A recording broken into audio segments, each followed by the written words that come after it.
Well, good afternoon, everybody. Let me just jump right in since we have a lot to update you on as we continue to experience these record high case rates, not just here, again, in the state of California, but we're experiencing all across the United States. Just to put this in perspective, our 7-day average in terms of new case numbers is north of 14,657 to be precise. The 1-day case number that we are announcing today, roughly in line with that 7-day average, 14,034.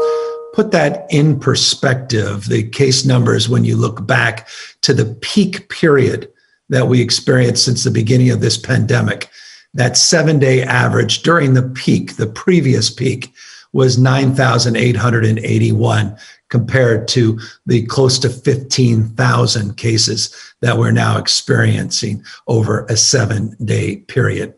We anticipate, based upon what occurred over the course of the last number of days, that within the next number of weeks, 1 to 2 weeks, based upon Thanksgiving activities and all the efforts to educate people against those activities and gatherings, that we will see an increase in cases. It is important to put in perspective California as a state vis-a-vis other states, just for purposes of comparison. People have inquired, people have asked, how are we doing in case rate comparisons? For instance, our state versus, for example, fill in the blank, those with the highest cases per 100,000 population, as exampled in this slide, North Dakota, Wyoming, and South Dakota. We are doing, relatively speaking, better than the overwhelming majority of states, ranking 39th in the country with 34.5 cases per 100,000 population. But that said, the alarming concern, it's not just for our state, but you're seeing this in other states, is the rate of growth. And let's get to that before our nerves are calmed by being the 11th best of the 58, or the rather 50 states. As it relates to the positivity rate, you can see that our average number of daily tests continues to increase. We need to see that number increase much more still, and certainly with the new state lab that's come online and the fact that they're increasing their total number of daily cases. Remember, that lab is more like a flywheel. We're not getting to the 150,000 tests being conducted every single day just yet, but over the course of a number of weeks, over the course of the next few months, we will indeed get there. Capacity, by the way, at that lab exceeds 150,000, but 150,000 is our phase 1 goal. But nonetheless, total number of average daily tests north of 223,000, just shy of 224,000. I always maintain the more tests we do, likely to find through that surveillance more cases. Positivity rate then becomes the most important driver in terms of our understanding of where the community spread is occurring and how significant it is. That positivity rate is now at 6.2% over a 14-day period. Slide you're very familiar with. It's the positivity rate. A few weeks back, it was at 4.7%, 5.5% when we updated you last week, now 6.2%. So that rate of growth on the cases as well as positivity rate is of concern. Here's why. Roughly 12% of our new cases likely will be hospitalizations over a 2-week period, meaning once a case is reported, about 12% of the time, when you look at the aggregate, the cumulative number of cases, 12% of those are likely to be individuals then hospitalized. So you can start doing the math and you can start putting some specific projections, specific data that will guide decisions that you make today and over the next few days in anticipation of those rate increases. I'll get to that in more specificity in just a moment. But here's a similar trend line in terms of the hospitalization you've seen now for a little over 6 to 8 weeks. We've seen a significant increase, 89% increase over the 14-day period of people that have been hospitalized that have tested positive for COVID-19, now 7,787 individuals. At the current projections, this is the point I was just making a moment ago, the current projections, we are showing hospitalizations that without any additional interventions, change of behavior, or fundamental shifts in the way we are conducting ourselves as individuals in this state, that we can see an increase just in hospitalizations. They're 2 to 3 times greater than the current census in just one calendar month. We will bear out more fruit to this argument and this point in a moment. But here's a slide, again, very familiar with. This is our total healthcare system capacity. You'll see here 59% of all of our hospital beds are currently being utilized within the healthcare system itself. We'll talk about the surge capacity in a moment, but this is within the healthcare delivery system. 11% of that population is currently tested positive for COVID-19. But here's a slide that we are using internally, and then I wanted to socialize with you externally, and that's our projections moving forward. So as I noted, California healthcare system, 59% of the total number of beds are currently occupied. You can see if we project out to Christmas Eve, 12/24, less than a month from today, that we are projecting we'll get to 78% capacity. But that doesn't tell the whole story. That's in the aggregate, California as a state. But you break that down, the Bay Area, Greater Sacramento, Northern California, San Joaquin, you can see in San Joaquin Valley that we project upwards of 83% of the bed capacity being fully occupied just within the next month or so. We'll get to ICUs in just a moment. In ICUs, you'll see that when we have someone hospitalized, anywhere from a low end of 10% to as high as 29, we'll round up to 30% of hospitalizations will require ICU care or some form of respiratory support. So we base number of cases, 12% likely end up in hospitals. Of those hospitalized, 10 to 30% may need respiratory support and ICU care. You can already see that trend line, this familiar slide of ICU admissions that have increased 67% in the last 2 weeks alone, 1,812 individuals now in the ICUs. That represents 23% of the total number of patients in our critical care system that have tested positive for COVID-19. So 23% of those that are currently in our ICU care system currently have tested positive for COVID-19. But let's take a look at the overall ICU system that's being occupied by individuals, or rather is being utilized by individuals needing ICU support for non-COVID related admissions. That's 75% of all of the state's beds. Here's a slide that should be sobering to everybody, and I'll keep it up for a moment so people can digest this and take a look at it. It's one thing to talk about where we might be, San Joaquin Valley, by Christmas Eve at about 83% of the capacity in our hospitals being utilized. But take a look at the ICUs. If you start breaking things down, look how quickly we go from 75% statewide, 85% already in Northern California of the ICU beds being occupied, to 134% just in early December. That's in a week or two. You can see in mid-December, California, the ICU beds will be at 112% capacity. And so you get a sense of where we may be, including in early January, just in the Bay Area, that is more robust in terms of its capacity based on current projections. But even in early January, they'll be stretched, getting close to 100% at 91%. So that's the lay of the land in terms of the red flags that are flying, not yellow flags, the red flags that are flying in terms of the trajectory and our projections of growth. And that's why we are making this point very loudly today. Dr. Galley will speak to it in the Q&A as well. And I may ask him before that to talk a little bit more. But if these trends continue, we're going to have to take much more dramatic, arguably drastic action, including taking a look at those purple tiered counties. And they are now 51 of the 58 counties. We had 9 counties over the weekend move backwards. Remember, we're not waiting on our weekly cadence to make moves. We're doing it much more consistently, updating the moves.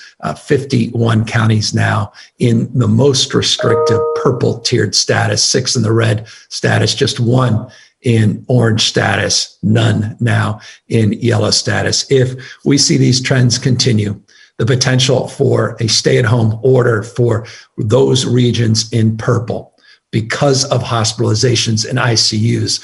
We're not just now looking at positivity rates. We're not now just looking at case rates. We are now looking in real time at hospitalization numbers and ICU capacity in those regions. It will require, and we are assessing this in real time over the next day or two, to make determinations of deep purple moves in those purple tiered status that is more equivalent, more in line with the stay-at-home order that folks were familiar with in the beginning of this year, with modifications in terms of the work that we are currently doing. But we've been working with health officers up and down the state over the weekend, well aware of what was happening in LA County and Bay Area, parts of the Bay Area, and in turn, the health advisors, or rather the health officers themselves, helping advise our team in terms of what they're expecting and hoping for from the state. They're familiar with some of those, some of the recommendations that we took from them, some of the recommendations that we offered in return, that they're being worked on in real time. Dr. Galley, just because I think this is an important point to reiterate, maybe you can talk just briefly before I move on in these slides, and I'll put up this current tiered status slide as you speak, just to talk perhaps a little bit more about your conversations over the weekend, over the last week, maybe provide some insight at what we may be looking at if these ICU and hospitalization numbers continue over the next few days. Yeah, thank you, Governor. And as always, you did an excellent job sort of laying it out. But as you said, we've been in constant conversation, not just with local health officers and other leaders at the county level, but really with the healthcare delivery system leaders, checking in, people on our team at the state, checking in daily with the big systems, but also smaller regional hospitals that maybe can't ramp up as quickly and as easily. And again, remember, we are doing all that we can to anticipate the surge, building beds, adding staff, making sure equipment's available, working to make sure all of the different waivers and permissions are in place so people can really, hospitals can do all they can for the patients coming in their front doors. But we also need to address, as you pointed out, kind of that the incoming patients and making sure we're doing what we can on transmission. So focusing on what we talked about previously as non-pharmaceutical interventions, everything from where we are now with restrictions in the purple tier, 51 counties in that status, and looking at other things like all the way up to a stay-at-home order to determine how we really navigate what is a challenging time with case rates. I'll remind you that the high case numbers that we've seen in the last week and 10 days have not even begun to impact hospitals yet. We know that it takes about 2 weeks. So a few days ago, when we had a case level of 18,000 plus cases in the state, what that tells us is that's not yet impacted the hospitals, the emergency rooms, the ICUs. So really working over the weekend and frankly, day in and day out with healthcare leaders across the state to understand where their challenges are, making sure that staffing is strong. We know that staff are one of our most precious resources at this time. And they've been on that front line for many, many months. They're tired out themselves. Their families are concerned about what these high rates of spread are. So doing all that we can in our communities to protect those healthcare workers. So that's what's going on. Everything, as you know, Governor, is on the table in terms of considering how we effectively guide the state through this and working with our local partners to make sure what we do is both impactful and as time limited as possible. We know that this is hard for all Californians, and making sure that we choose something that will make a difference but that we can track that difference and give people some confidence that we will only do it as long as we need to bring the hospitals into a situation that they can handle the incoming patient numbers and provide high quality care in a way that protects our healthcare workforce as well. No, I appreciate that. And I want to just pick up a little bit on what Dr. Galley was just saying as it relates to our preparedness, but also caution that some of the tools in the toolkit when we were at this in early part of the summer are not available to us, most notably because of the surge all across this country, the capacity of the federal government, the capacity for mutual aid coming not only from the federal system, but from even other states is more limited. And as a consequence, we are thinking in that frame about ways we can be more creative and more proactive in terms of our preparedness. I'll remind folks that of the work that we have done to prepare. In particular, it was interesting to note that California's current PPE stockpile is the largest in the United States. In fact, it's larger than the U.S. government's stockpile. The National Strategic Stockpile actually has 40 million less N95 masks than the state of California. So it's just an example of what we have been doing over the last number of months to truly be prepared. Another thing we did to prepare, something that we had updated you on a relatively consistent basis, we'll start doing again very soon, is our health core. We went out a number of months ago and we asked people if they would submit their names and their unique skill set to a registry and make a determination based upon their active registration and their licensing and whether or not they can commit a certain amount of time in a certain area to a certain need, whether or not they matched.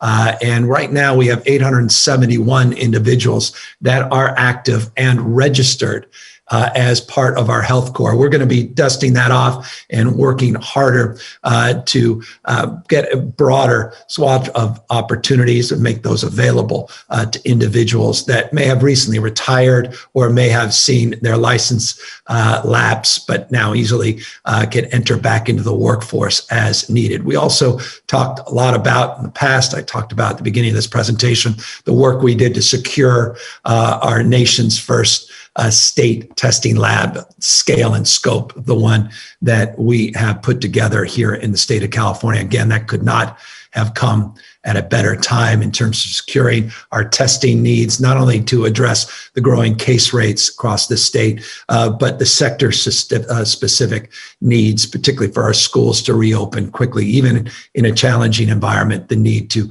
provide for the state-of-the-art PCR tests, these lab-based tests that are critical in terms of the sectoral reopening. And of course, doing what we can to procure more ventilators, not only from the federal government, but getting more ventilators in our healthcare system.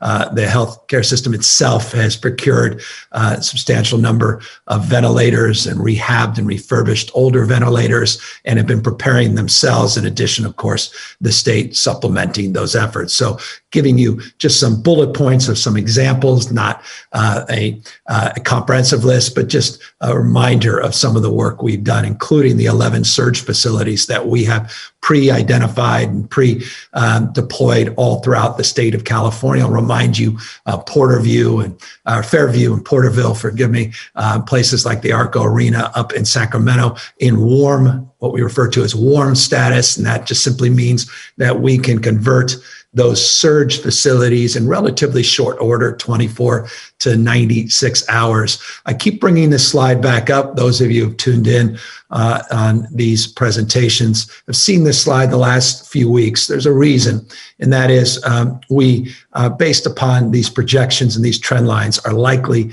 to begin to need to turn these from warm status and make these fully operational. And so we're just moving slowly in that direction, just go give you a sense that this capacity up to 2,000 beds, 1,862, we have some additional capacity as needed where we could go beyond these numbers. But nonetheless, this capacity has been formalized and organized in a way that we are prepared if indeed we need to be accessing these sites. I'll remind you, if we need to access our PPE inventory, again, over 500 million units of surgical/procedure masks and N95 masks. You'll see there on the slide additional gowns and gloves, collection kits, and the like, which we continue to procure. This is not a static number. We're updating these numbers consistently.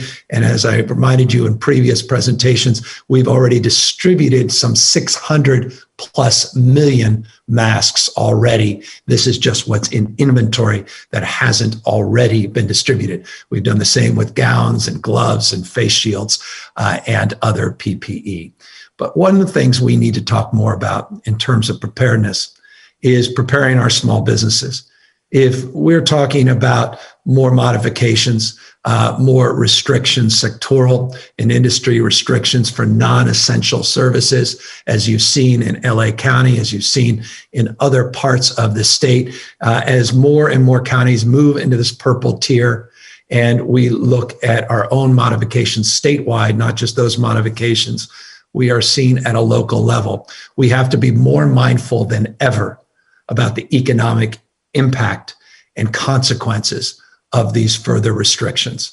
And this is why I wanted just to take this opportunity. I've shown these slides on many occasions, the work we've done in the past, what we proposed in our budget, what we did through executive orders previous to the enactment of our budget in July, working collaboratively with the legislature, as well as previewing folks on what we may be doing in the next fiscal year with a budget that I'm working on as we speak that we will make public in January to the legislature.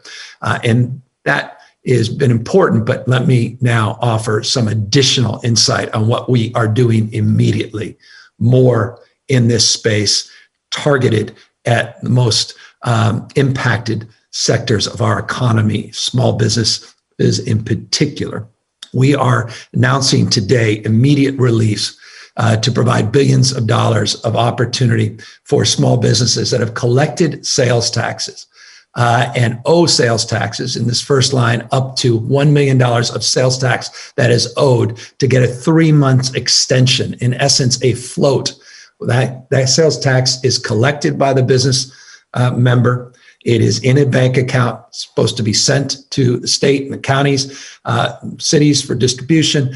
You can hold that money. You can use that money to float any obligations you have. It's a deferral, and it's automatic for businesses that owe up to $1 million in sales tax. We're going to expand interest-free for businesses that have $5 million in sales. I would change the language a little bit, so I want to clarify that second bullet point. Expanded interest payment agreements to larger companies with sales up to $5 million. Sales tax that is owed up to $1 million, but sales we're expanding for immediate relief up to $5 million in sales. You just have to fill out a form. It's automatic for those other businesses. Fill out a form. The COVID-19.ca.gov website. It's a good first site, which will direct you to the appropriate agencies, the appropriate forms. COVID-19.ca.gov website. COVID-19.ca.gov website to learn more about these programs. But that immediate relief, we worked with the legislature. I want to thank legislative leaders for their insight, for their counsel, for their support of these efforts. And also, we are expanding to those industries with operations that have been disproportionately impacted. And those are restaurants, hair salons, nail salons, bars, hospitality industry in particular, that has been impacted already by the tiered status, but likely to be impacted more with regard to the prospect of additional restrictions over the next days and weeks. Here's some additional supports we're providing for immediate relief. And this is the emergency relief package, also in partnership with the legislature. This is money that we're going to get out right away, $500 million. I want to thank legislative leaders over the weekend working with our team to broadly tip the hat to support using our reserve accounts to get $500 million of additional grant money, up to $25,000 cash grants, not just to small businesses in this case, but also cultural institutions and nonprofits. We cannot forget the essential nature of our nonprofits, our community-based organizations, in terms of addressing the most vulnerable and the needs, rather, of the most vulnerable in the state of California. So these are grants up to $25,000. This program will be a bridge just over the next number of weeks to what we will work on with the legislature in the next legislative session. So I want folks to know this is not the end. This is just the beginning of a bridge. What we did in January, or rather what we accomplished in July together with the legislature, and now a bridge through this emergency appropriation, through our reserves, to get us into conversations when the legislature returns and seeing what we can do with early action in terms of next year's budget. In addition to that, we are truing up, forgive me, better language. We are increasing our investment in a California Rebuilding Fund. And by the way, I'm very proud of this fund. We've had an overwhelming response. This came from our economic task force. In fact, this was, full disclosure, interesting perhaps to some. This was the brainchild of Janet Yellen, the former Fed chief, who was just announced today formally by President-elect Biden to be the next Treasury Secretary. She was a very active participant in our economic task force, and she talked about the importance of providing first loss funds and providing direct relief for businesses with this program. This program immediately has generated a lot of support. The idea is to provide $125 million. We're looking to leverage these dollars. You can see what's already happened just since we announced the first tranche of this fund a few months back, how the take-up has gone. We want to get an additional $12.5 million that will leverage tens of millions more resources to get to $125 million of relief on this first loss fund. We're also reminding people that tomorrow, literally tomorrow, because of the work we did with the legislature, again, thank you to legislative leadership, Budget Chair Ting and Holly Mitchell, their strong support of our Main Street hiring tax credit up to $100 million. Those dollars are now made available when you hire a qualified employee, a tax credit up to $1,000, up to $100,000 if you're a small business owner, that you can receive in tax credits. That program begins tomorrow, December 1st. Again, go to covid19.ca.gov website just to provide basic information of where you can go to learn more about this Main Street hiring tax credit. That program goes live, again, December 1st. We also have a program, and it's remarkable to me how little attention this has earned, and we'll all take responsibility for that, but I will be stubborn to continue to remind people about this. We have waived the franchise tax in the state of California for new business startups. $100 million we set aside in July budget to encourage innovation, to encourage entrepreneurialism. I want to remind people of that program that was approved with great support of our legislature, as well as excluding all the PPP loans from any state taxes, which is something, just as a reminder, that was done recently and is very important. And it was something, again, came not only out of the legislature, but also supported by our economic task force. We also have provided for disaster relief loan guarantees of now up to $100 million. We did $50 million through an executive order. The legislature doubled that still, which was spectacular. $100 million. You can see already what these loan guarantees have done. $100 million of loan guarantees, where we are helping those that can't get traditional loans, that are falling through the cracks. We hear this all the time. You know, it's one thing if you have long established credit and you have a long established banking relationship or credit union relationship or traditional capacity to get financing, but what about everybody else?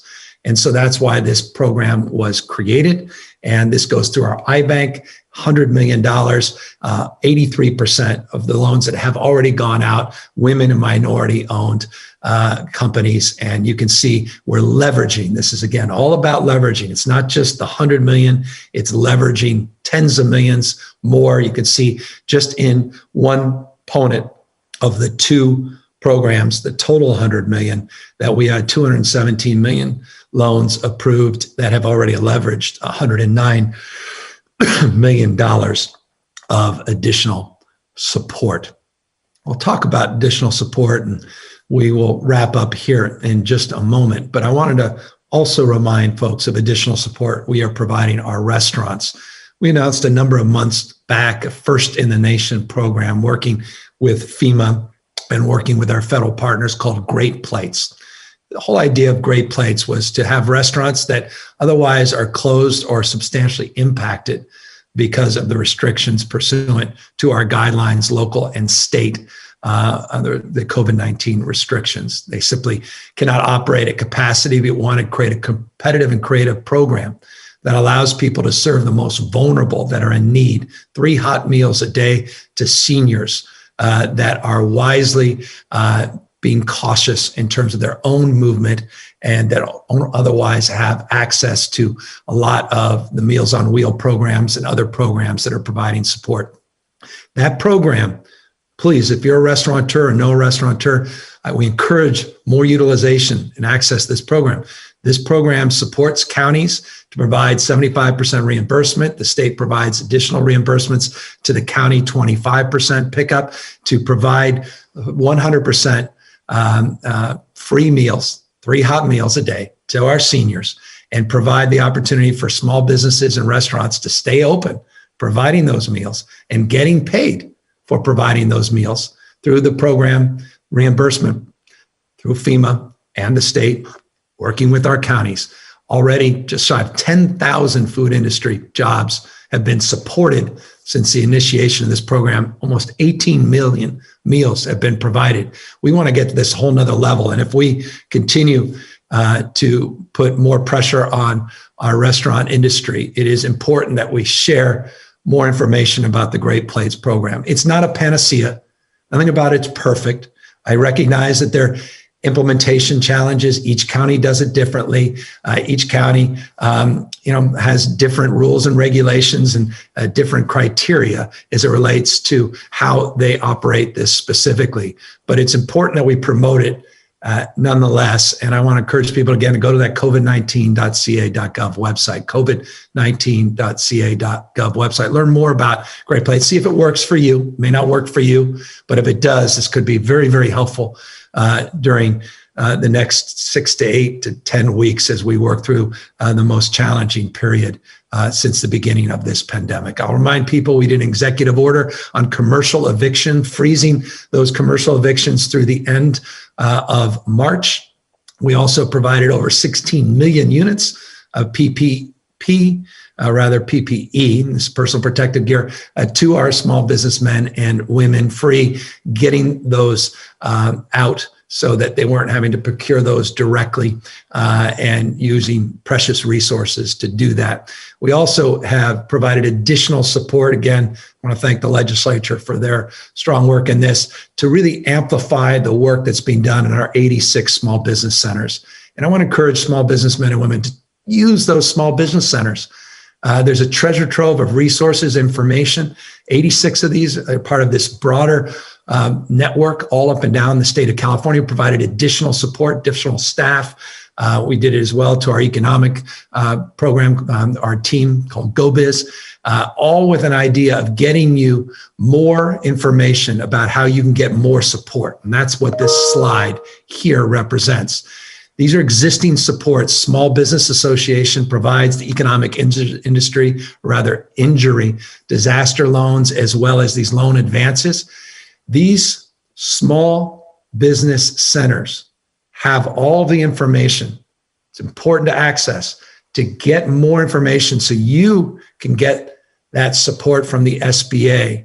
And as you may recall, we were the first state to act to get these, what we call EIDL loans. California was the first to move to get these disaster loans. And you could see we've already drawn down 549,000 businesses have received one portion of those loans. $34 billion have been received. These loan advances, $2.7 billion of grants have been received. Over 800,000 businesses have taken advantage. If you haven't, please learn more about it. Again, go to covid19.ca.gov. And another program that's so essential, so fundamental is the PPP program. This is just an update, almost $69 billion has been drawn down in the state. 623,000 businesses have taken advantage of it. So just giving you a sense of what the federal relief has been, the leveraging of those federal programs. We've been able to draw down in the state of California over $100 billion since the beginning of this pandemic. I recognize it's not even close to enough. Trust me, I recognize this as a former small business owner in the restaurant and hotel businesses that started retail right out of college with pen to paper, part-time employee. Pat Kelly, my passion for entrepreneurialism and my deep reverence and also empathy for the stress and the travails of small businesses and what you are facing, particularly over the next few months as we work our way through now this sprint to the vaccine. More on that in a moment. But as we work through this very difficult time, more restrictions placed on you, more businesses now vulnerable to being out of business permanently. We want to make sure we're taking advantage of all these federal programs. And that's why this PPP program was so important. And it is critical still that we get more support from the federal government. I'll talk about that in a second, but as well, we're going to need more support from the state. And we recognize we're going to need to do more working with the legislature to retain jobs, to expand jobs. We're going to talk a lot more about employment insurance, not just unemployment insurance.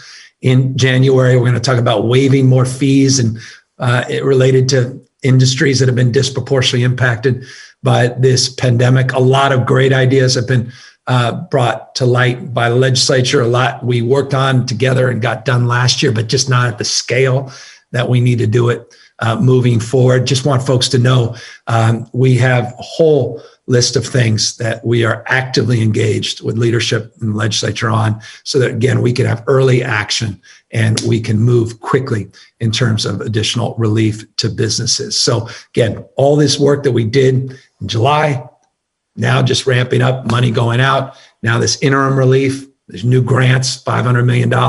These tax credits are now in effect for those essential businesses that are still open but barely holding on. The ability to float those dollars on the sales tax, more information and access on these small business loans, as well as creation of our own state loans for those that fall through the cracks. And of course, work that we need to do in terms of the micro support for small businesses. And then that last line here, more infrastructure, more broader long-term, medium and long-term economic development strategies, housing, and larger infrastructure projects, and how we can accelerate even more of that infrastructure funding than we have already, all part and parcel of what we'll be moving into January. But as I said just a moment ago, let me just conclude in terms of this topic, that we can't do this alone. Even though we are the fifth largest economy in the world, it's been 248 days since that CARES Act and the PPP money drying up, money across the spectrum drying up in terms of those reliefs, the individual relief checks, the UI checks, PUA checks, all these other supports drying up. We need Congress to act with urgency. Urgency is not January, February, March, and April of next year. Urgency is today. Urgency is tomorrow.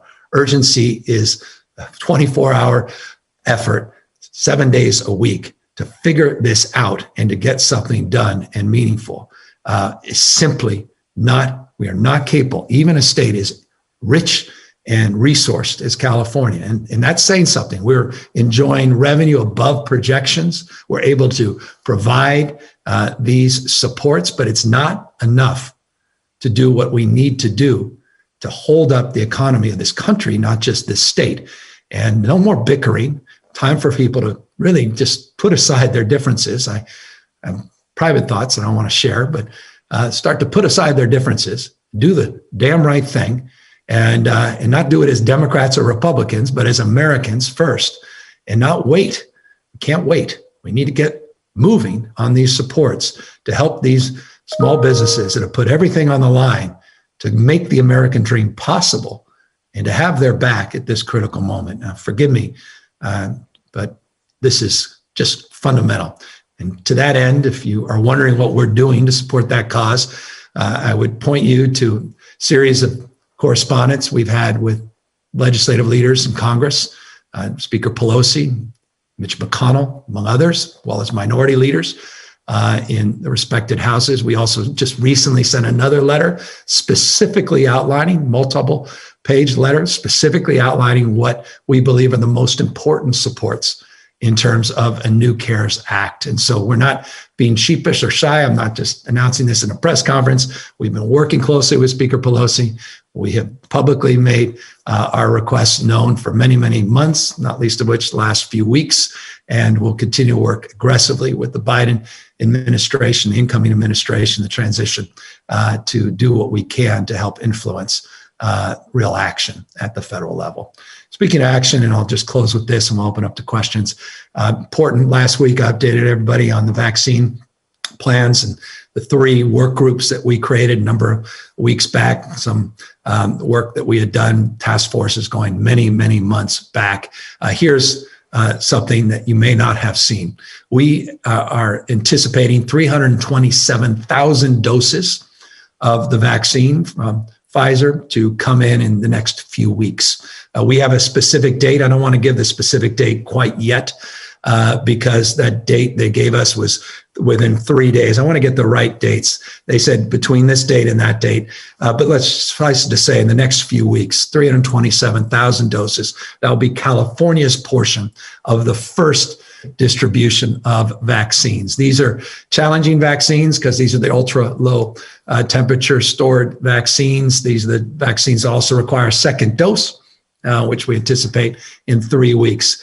As I told you last week, and I hope folks took a look, we now have these public meetings with our drafting guidelines working group, and there's this advisory committee. They met day after Thanksgiving. I think it was another 2-3 hours where they met public forum on Friday, updating the latest plan. Now we get a better sense of what's available for the first round. So what's the priority on 327,000 doses? Who are the people we're prioritizing? It's one thing to say the healthcare sector. It's another to say those that are working in congregate facilities, those working with vulnerable populations. But how do you break that down in even more detail, more specificity?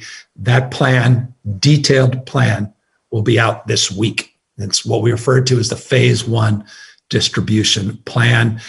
They're reviewing, they have another meeting today on that plan, but we're working off the 327,000 first distribution of doses coming from Pfizer, Moderna right behind it.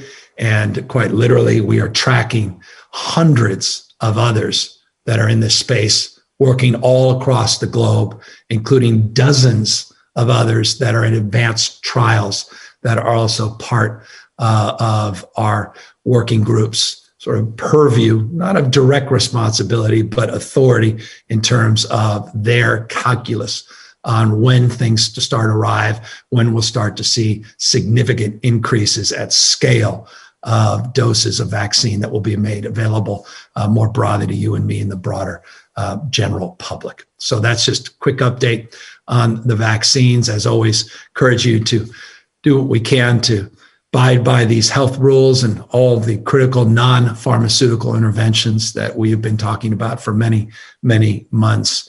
And with that, let's open it up to questions. Dr. Galley, obviously here to answer more specific questions about the vaccine and any other questions related to health. Era, and we're here as well to talk about other topics. Don Thompson, Associated Press. Thank you, Governor. A couple of related topics here today. If I can ask on whether you think the hospital system can withstand this unprecedented surge without shutting down beds to elective surgeries, as you did earlier in the year. And we're hearing some are already doing that. At the time, you expected that we need 66,000 more hospital beds. I'm asking what your models show now for what additional we might need. And then secondly, on you're telegraphing that we might see a more stay-at-home orders. What sort of thresholds are you using or expect to be using to determine when you will have those county by county stay-at-home orders? Thank you. Don, all outstanding questions. So, Dr. Galley, I'll pull you back in. I pulled up the slide again, just in terms of our healthcare system projections. So once again, people get a sense of what we're projecting to occur in the next few weeks. Don asked a number of very specific questions that even move beyond the short-term projections. I think he was referring with that 66,000 number to some of this information that we provided earlier, March and April. Give me a sense, Dr. Galley, where you anticipate the system capacity to really start to feel stress, but also maybe break down that it's not just the Bay Area in the aggregate. It's really, as you say, regional hospitals, specific hospitals that may feel pressure points even sooner than that. Yeah, thank you. And thanks for really excellent questions. I'll tell you that it's important, and the governor's used it a couple of times to talk about the regional aspect of hospital delivery systems. You know, some counties in California don't themselves have a hospital, certainly don't have many ICU beds, so they depend on regional networks of hospitals, different systems coming together. So we are looking at this from a regional basis first and foremost, because what matters is if a patient needs care and they can't get it in a hospital in their community, in their county, then we need to make sure that surrounding counties' hospitals are able to serve those individuals. So you see here on this slide, we have a number of various county regions or regions in California made up of multiple counties. And we look out at when their beds, their total hospital beds might be filled. You might say, look, there's a little room in the hospitals even at the end of December. And much of the surge capacity that we have built up is able to take care of what we say are medical surgical beds. They are not ICU equivalent beds. What we worry about at this time is specifically the ICUs. The governor mentioned that cases today turn into hospitalizations at about 12% in 2 weeks.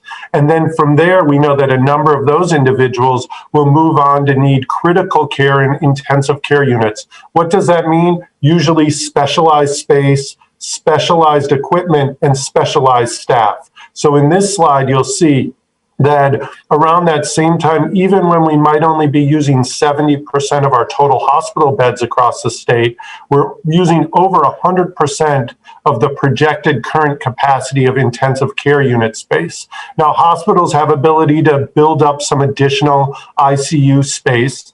We've done that in a long-term way in areas like Imperial County. You'll remember Imperial over the summer had the need to move a lot of patients out of their county to get that high level of care in other counties. It's not that they couldn't deliver it for some, it's just they couldn't deliver it for the number of patients that needed it.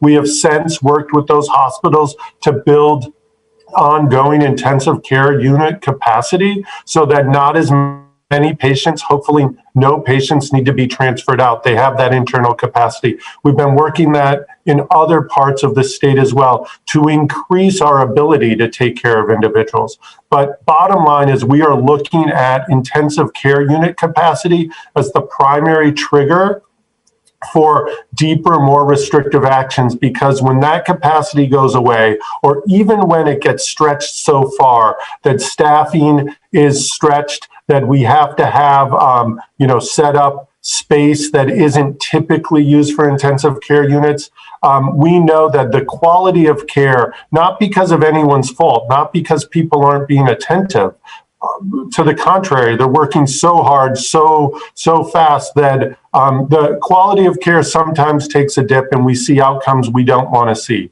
So we are doing all we can to see that coming, to anticipate that, so that, as you can see in this slide, the second half of December, when we anticipate if we don't make changes to how transmission is going today, we may have some limitations, some real concerns in certain regions and specific communities in certain regions of the state that we want to stay out in front of that. That's why we're working with the health system partners now, those local health officers, to anticipate what their unique models show in their own regions. But statewide, we see that the second half of December could be pushing the limits in some areas, that we want to act sooner than that so that we can get transmission down and we can handle those potential high ICU surges.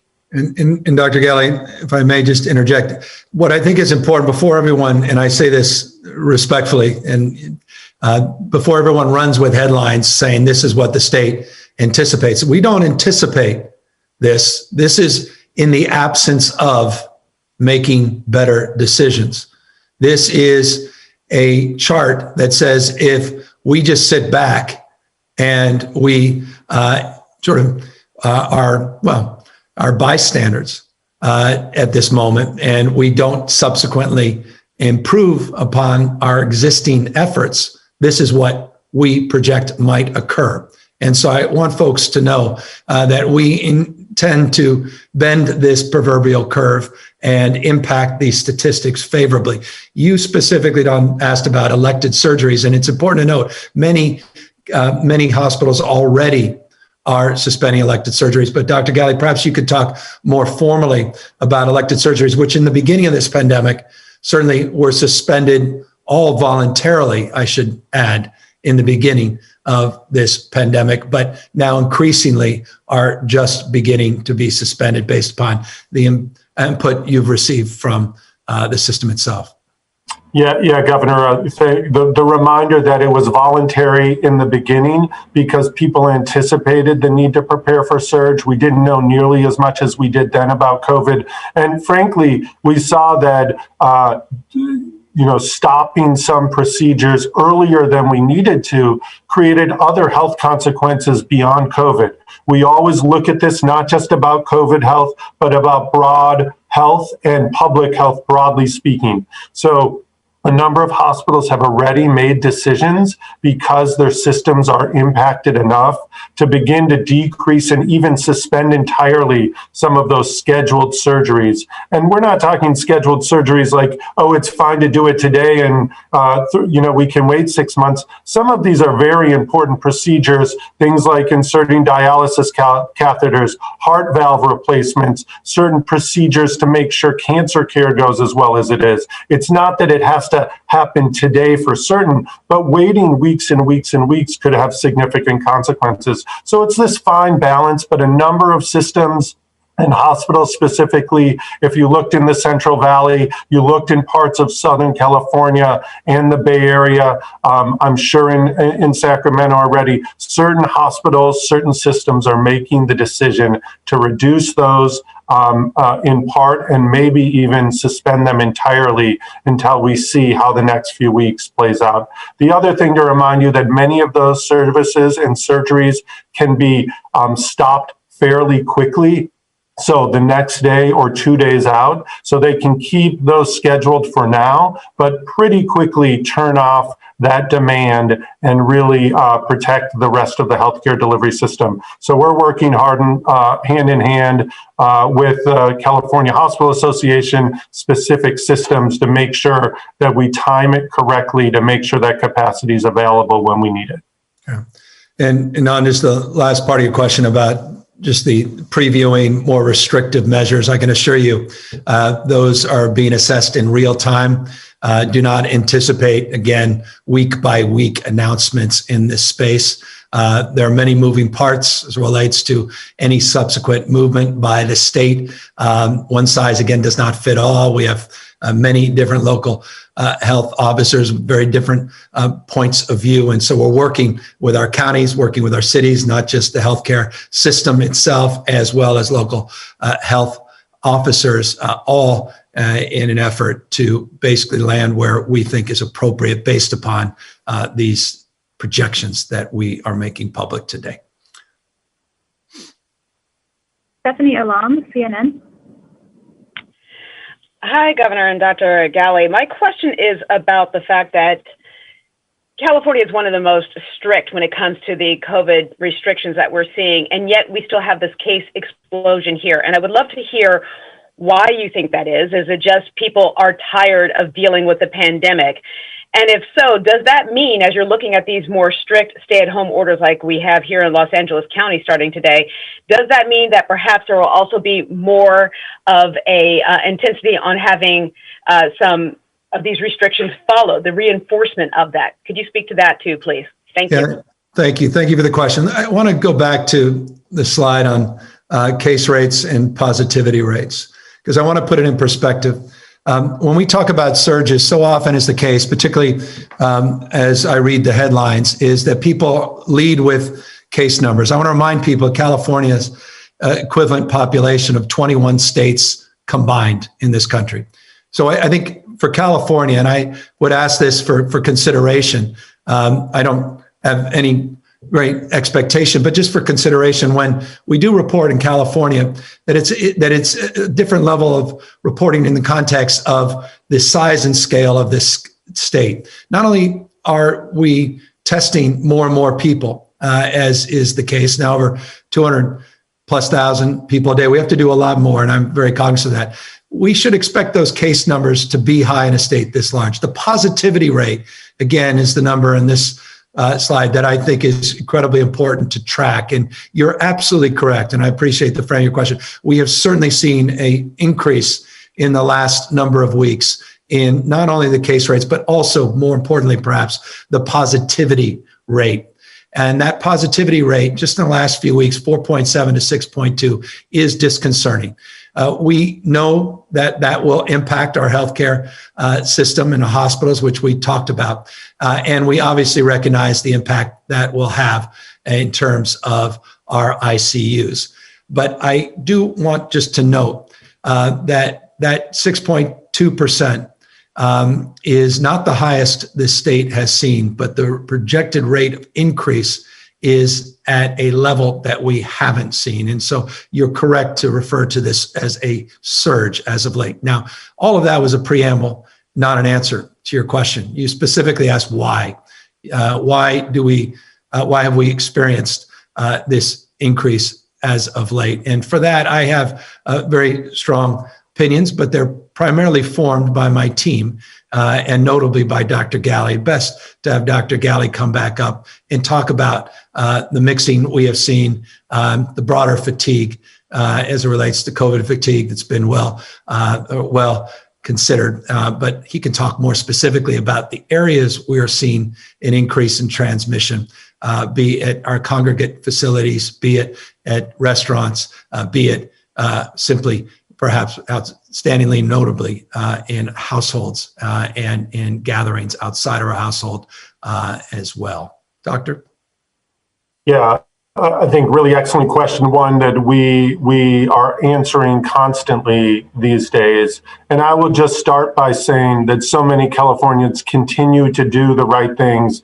They do have their guard up. It's easy to drop it, and no one can blame you after months and months of messages about masking and physical distancing and staying at home. We get it. We know that it's hard, but those are the tools that are going to carry us through. Certainly some of this has to do with that COVID fatigue, that COVID resentment. Sometimes I like to call it, people just want to be done with this, but it doesn't take a break just because we're tired of it. And that's why we continue to support Californians with messages to add some of these additional supports that the governor mentioned today. And really with the hope of some of the news around vaccine, that our most vulnerable could be getting vaccinated. Our frontline healthcare workers could be getting vaccinated in just a matter of weeks, opening the gateway to so many more receiving this important tool that protect us. The other fact is that you see the map of the US, and it's as though the weather's moving from the east to the west. COVID is moving in that direction. It had been sort of in the eastern part of the Midwest, now moving to the western part of the Midwest, really knocking on California's door with a number of people returning from trips and travel. Hopefully they take the advisory on quarantining very seriously, and they protect themselves, their family, and their communities by doing that right thing. That could help reduce transmission a bit, but we know that travel and that mixing that's happening do drive transmission, and that's going to be an important piece of it. With the level of cases transmitting, this slide here, 34.5 cases per 100,000 people. I'll remind you that that's roughly 4 times higher than it was many weeks ago. And that means that activities that people thought a month ago were safe and lower risk, today are higher risk. So part of this is we need to recalibrate for a short period of time what we do to keep this transmission down, protect those who could become sick and hospitalized and need that care, and frankly, to keep the death toll in California as low as we can, given what we've seen in the past many months. And with that hope of the news of the vaccine, I think California can do it. But we are really in a different situation with transmission than we've ever faced before. And it is every activity a month ago, lower risk, this month, higher risk than ever before. And just to note, and it's important, and forgive me for not having noted it earlier, we've lost on average 59 people a day over the last 7 days. We're starting to see the death rate begin to go back up, not significantly yet, though modestly. It was going down on a pretty consistent basis, it started to flatten, and now we're starting to see those numbers go back up. This is exactly the trend line we most feared and one we most fear going forward. Brittany Johnson, KCRA. Hi, my name is Brittany Johnson. I'm with KCRA. Thank you for taking my questions here. I have two questions today. One about California testing data protocol and a question about self-quarantining. On testing, is California going to wait for FDA approval before doing its own vaccine data testing, or will the state start doing data on its own to speed up distribution? And then a question about self-quarantining. People who traveled out of state being asked to self-quarantine, especially over this Thanksgiving holiday. How can we be sure that people are taking it upon themselves to self-quarantine? Is this on the honor system, or is there some sort of watchdog group that's going to be out making sure people are self-quarantining? And what exactly is self-quarantining? Meaning, if you are to self-quarantine, how do you do that? What is expected of you if you self-quarantine? I feel like I can answer the latter part of your question, since precisely what I'm doing and why I'm talking to you from my home and not our state operations center, which is typical. But let me back up a little bit. Last week, and I encourage you to the extent you could take a look at the presentation I made last week as it relates to vaccines specifically. In that presentation, in that deck that we made public, we talked about the Scientific Safety Committee that we have organized. Its purpose is basically a stamp of approval, not taking anyone's word for it, but also not necessarily trying to undermine any existing protocols and processes, particularly protocols and process that we've been directly engaged in for many, many months. I'll remind you and others that California was one of 5 jurisdictions doing micro planning with the federal government, with the CDC and the Department of Defense in terms of the vaccine distribution. We created a scientific safety committee, and we have 2 other states that joined us in a regional partnership to review the trials that have been already made public and submitted by the FDA. They've reviewed 2 of those trials. We're waiting for the details, 3rd trial to come forward and quickly. We're waiting for the details, 3rd trial to come forward, and quickly the Scientific Safety Review Committee, an 11-member body, will review that data independently to certify it. It's all about building trust, and it's also about speed to determination. This is not intended to delay in any way, shape, or form the distribution, quite the contrary, of the vaccine. It's basically to support trust building and to provide a next set of eyes from some of the world's leading experts that just happen to reside here in the state of California. As you also may have noted from the presentation that I provided just a few moments ago, and you can see in this slide that we put up, the California Vaccine Update, that we have another work group. This is the Drafting Guidelines work group that will make the determination from an equity lens on how to prioritize the distribution of the vaccine. So you have the safety committee and you have the guidelines work group, and they are working with a community advisory body that meets today, that met on Friday, and those meetings are public. And I encourage you and others to tune in and learn more about these plans. I noted that our phase 1A distribution, which is these 327,000 doses that we anticipate receiving within the next 2 weeks, that we will be providing allocation strategy and plan in a very public way later this week, pursuant to the commitments we made when we established the Guidelines Working Group and the Community Advisory Committee.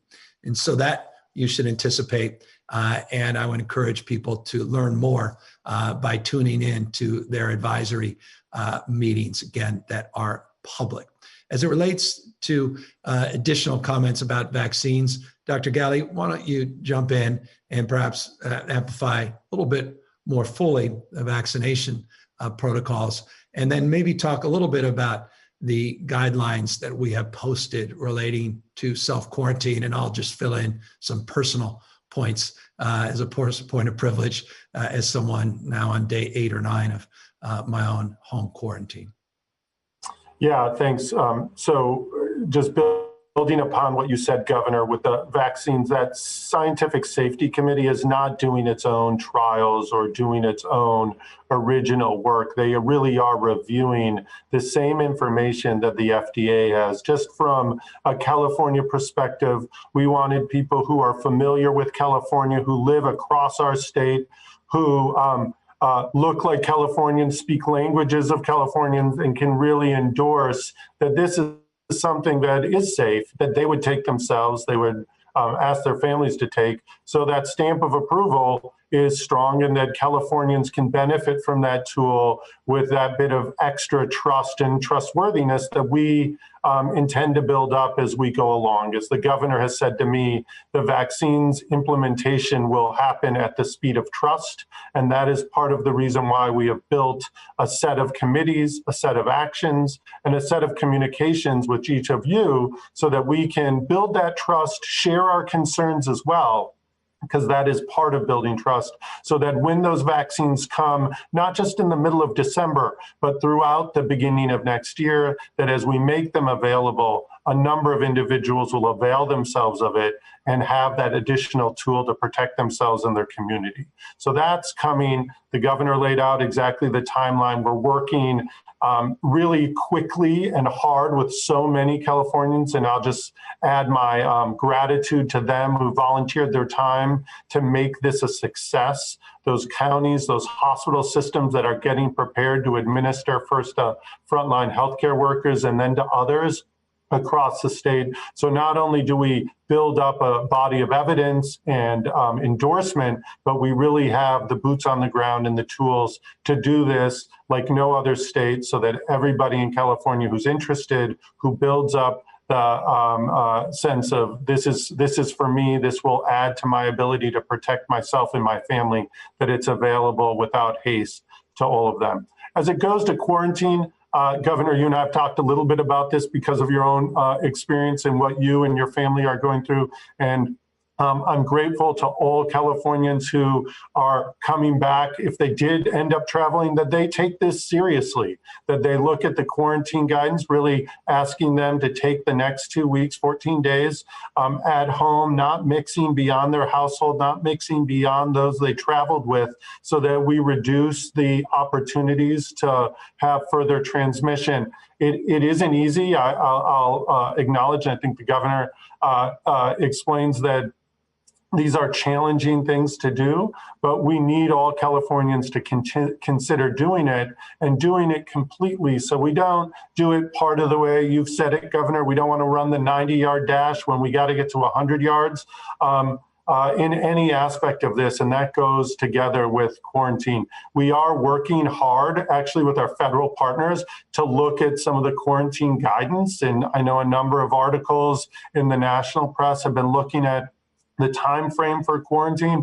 And when we think that it's appropriate to update that, working with our CDC partners and experts, we will do that. But for now, it's 14 days recommended. No enforcement necessarily, no group that is going to be tracking whether you do or don't do it. You may call it the honor system. I call it Californians continuing to do the right thing as it relates to COVID, getting us through the next many weeks, not years more of this, not even necessarily the same intensity over many, many more months, but really as we move into this second half of our response, doing things that we know will protect our families and communities and ourselves as it relates to quarantine.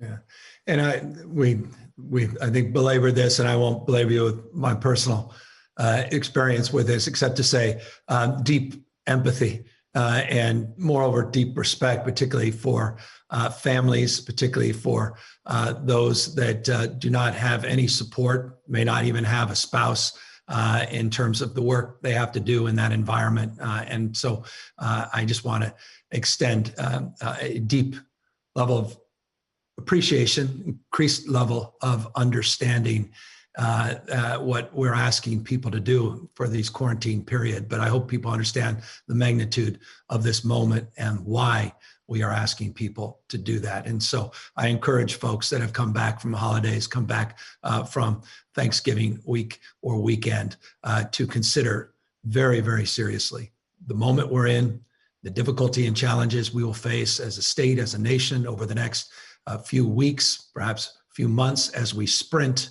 with light, very bright light at the end of the tunnel. Not a marathon, but a sprint to the vaccine. Sophia Balog, Sacramento Bee. Hi, Governor.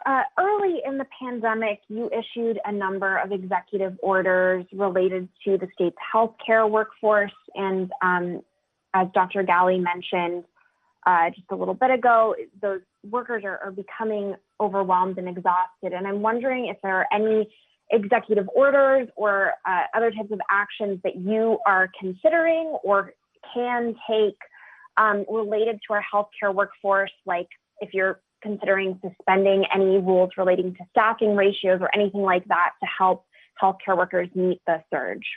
Yeah, I appreciate the question. It's a good question. And a lot of the hospitals have been requesting one-off. I think there's, Dr. Galley, close to 200 hospitals with waivers. And so those waiver processes are well established as it relates to providing care for caregivers. We also have new rules and regulations relating to testing that just went into effect to provide additional support and comfort to the critical workforce, in addition to all the other supports that we had advanced either through executive order or through philanthropy. We talked a lot about last week the philanthropic supports that have been made in the last year in this state. Particular number of them were supporting those critical workers, providing for relief, providing specific funds for emergencies, so people had the ability to take care of their loved ones with actual debit cards that were provided for skilled nursing and residential care workers. We provided hotel rooms so people didn't feel they had to go back home and potentially expose their loved ones or didn't have to sleep in their car, as was the case. The paid sick leave that we provided statewide, which was a codification of a strategy we advanced through an executive order that was done with the concurrence and leadership of the California legislature, all part and parcel of some of the strategies and efforts to support this critical workforce. But you're absolutely right. And I cannot underscore the significance of your question in terms of the stress and pressure these frontline workers have been under and now are asked to endure still more over this next few months, and how sensitive we all are to that, and how deeply, how we recognize the deep responsibility they have and the deep emotional stress that's placed on not only them, but their loved ones. Dr. Galley, I know this is an area of obvious concern for you, and you are in constant contact with our hospital association, not only those representing the workers, in order to find some common ground here. And we are looking at those staffing issues, and we continue to process and pursue waivers as appropriate, but perhaps you can fill in the blanks to more specific examples that you anticipate us taking over the next few weeks. Yeah, thanks, Governor. And Sophia, thank you for the thoughtful and important question to lift up. Just the reality on the ground that so many people are facing. And, when I talk to the California Medical Association members and fellow physicians or SEIU or California Nurses Association and learn what the conditions feel like on the ground for members. You know, we're in this together is really the big message, and different groups need different things. Our hospital partners through the California Hospital Association, speaking to some of those big systems, you know, you talk about staffing, permission around staffing ratios and waivers, and a number of hospitals already have asked for those, working under those waivers because they can't find the staff, as we found in the summer and the spring, to cover shifts.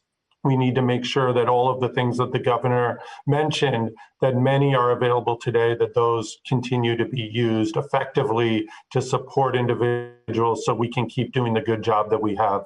Specifically, as it relates to some of the staffing ratio questions, we're in active conversations with a number of people to make sure in the spring and summer, we didn't know as much about what our situation was going to be like. We certainly put into action things immediately to make sure we were prepared. Today, in a more balanced way, we're having those conversations, making sure that we continue to move forward with strong staffing provisions while also recognizing the pressures that people are under when a number of COVID positive patients come in through the emergency room overnight or over the course of weeks, to make sure that they have that staffing. So we'll be making some important announcements in this space, posting some additional guidance so hospitals know how to act, that they have the support and the protection they need to care for patients, and that staff have the support that they need. The governor mentioned some provisions put out last week around staff testing, but these things all go hand in hand as a package of things to support us to do what we need to do. All of that said, this does not diminish the ongoing need for us as community members and as individuals in California to do our part to make sure transmission is reduced as far as possible. So those frontline workers, those systems that are there to care for you for COVID and beyond, heart attacks, strokes, etc., that it's available and they can do the best job that they can. So all of those provisions that you mentioned, Sophia, can only really make the difference if we continue to push that front end work, those non-pharmaceutical interventions, those things that we know can keep transmission low across the state. Final question, Alex Michelson, Fox 11. Thank you, Governor. I'm wondering, a return to a potential stay-at-home order, what we've learned since March and April that may be able to be applied now, things that might not need to have the same sort of restrictions as before, things that might need more restrictions. What are some of the key lessons you've learned in the interim that might change and modify what may be restricted in the next few weeks? I really appreciate that question, because it's exactly the question we're asking everybody, not just ourselves, and really working with industry, working by sector, working specifically with our health teams to look at the data and let the data guide that, not emotion, not past practices, but really get a sense of what's driving any of those decisions. And that's exactly what we've been doing, candidly, for almost the last full week, from day or two prior to Thanksgiving, when we started to have these conversations with local health officers and really looking at what's working, what's not, including with some of our federal partners. So we are trying to be much more specific, more surgical, dare I use a frame, medical frame term, and more prescriptive in terms of looking at the efficacy and looking at where the data leads us in making those determinations, sector by sector, and looking county by county, region by region as well. Dr. Galley, I know we have some very contemporary conversations just moments before we got on air today on this very topic, not least of which over the weekend with local health officers. Perhaps you can talk a little bit more about some of those, maybe some things that you're willing and ready to socialize, maybe specific examples of lessons learned, so we may not need to do as much in terms of being blunt with the stay at home and more surgical. Yeah, thanks, Governor. And you highlighted so many of the things that we've been talking about, and not just on our own team, but experts across the nation trying to learn from lessons that others have had the opportunity to learn, and then our local partners about what they're seeing and what they're doing themselves. I'm really working together as One California on this. I'll say a couple of high-level things first. Everybody wants us to identify the sector where spread is happening. And the truth is, when you have this level of community spread, it's happening in our communities first and foremost. So the minute you walk in the door of any entity indoors, the chance of encountering someone with COVID who can actually transmit it is higher than it's ever been. And we know indoors is the kind of scenario where COVID does transmit, and pretty easily. When you take down your mask, when you close that distance between you and others who aren't in your household, all of those things that we've been talking about for months are only amplified today because of the level of transmission. So although people want us to identify the sector or these sectors where we see transmission the most, the truth is right now, it's just all around our communities, and everyone is somewhat vulnerable to having an encounter with somebody who's infected. They themselves may be asymptomatic and or pre-symptomatic and could transmit it to others. So there's this broad sense that it's really community transmission, which is our number one focus at the moment. Yeah. Secondly, oh, sorry, Doctor. Sorry, just two last things, Governor. The second thing is just general mixing, right? We know that with some of the stay-at-home or really changing how we move and mix, that can make a pretty big difference and pretty quickly. So that's the last thing, that one of the most important things we've learned is we can be not just more surgical with what we do, but we can really prescribe it for a shorter or a different amount of time. Early on, some of those orders really were open-ended. We weren't sure. Today, we know that we can get impact from certain interventions in a reliable way more quickly. And that's part of what we're considering. So all of that's going to be built in, and I'll leave it at that because I know we have more conversations to have and certainly a number of other data points to look at. No, I think that the point you just made, Dr. Galley, is so important. It's time to implementation and the socialization of these strategies, meaning the marketing and support around them to make sure that the public understands them, the businesses and the sectors that are impacted by these restrictions understand them, that we are monitoring the level of connection association with the rules so that they're meaningful to anybody. So time, and then the issue of indoor versus outdoor, that's just fundamental. Of course, that's not particularly novel, new. That's pretty self-evident to anyone that's been paying attention, but more activity outdoor. The challenge now, as Dr. Galley says, it gets colder and colder, more difficult it is to maintain the level of activities that we've experienced outdoors as more and more pressure is now being placed on people coming back indoors. Nonetheless, let's just end not only the response to your question, but end this presentation, except to say this. We'll be seeing a lot more of you all this week. This is a dynamic week. This is an incredibly important week in the history of this pandemic for this nation, not just this state. And I can assure you that we will be coming out with some additional information, some additional recommendations in the very, very near future. We look forward to taking more questions. We look forward to being more responsive, and we look forward to being more ubiquitous in the coming days. Take care, everybody, and thank you very much for tuning in.